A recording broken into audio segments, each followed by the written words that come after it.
Pelaku begal yang mengaku sebagai anggota Polri ditangkap polisi di Majene, Sulawesi Barat.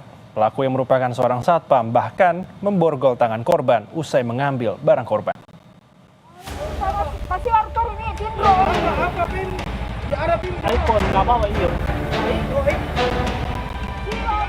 Ini adalah video amatir yang menggambarkan suasana mencekam usai dua pengendara motor dibegal oleh seseorang yang mengaku anggota Polda Sulawesi Barat di Bababula Utara, Majene, Sulawesi Barat.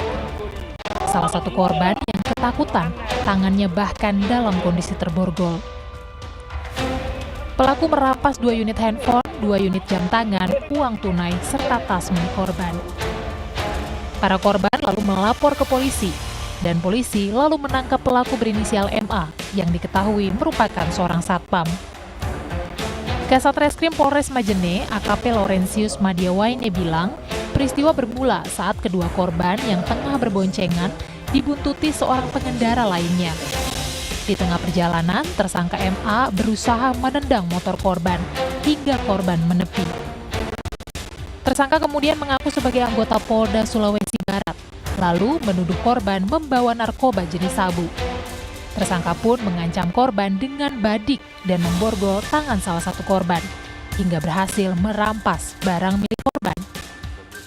Pelaku ini membuntuti korban dan sempat menendang motor untuk menyuruh korban untuk menepi. Dan ketika menepi, pelaku ini sempat menuduh korban menggunakan narkotika jenis sabu-sabu. Pelaku menyampaikan identitasnya bahwa yang bersangkutan adalah anggota Polda yang berdinas di bagian Direktorat Narkoba Polda Sulbar. Dan seketika itu korban diborgol dan diambil barang-barangnya. Untuk mempertanggungjawabkan perbuatannya, tersangka dijerat pasal berlapis dengan ancaman hukuman 9 tahun penjara. Tersangka kini mendekam di sel tahanan Polres Majene guna penyidikan lebih lanjut.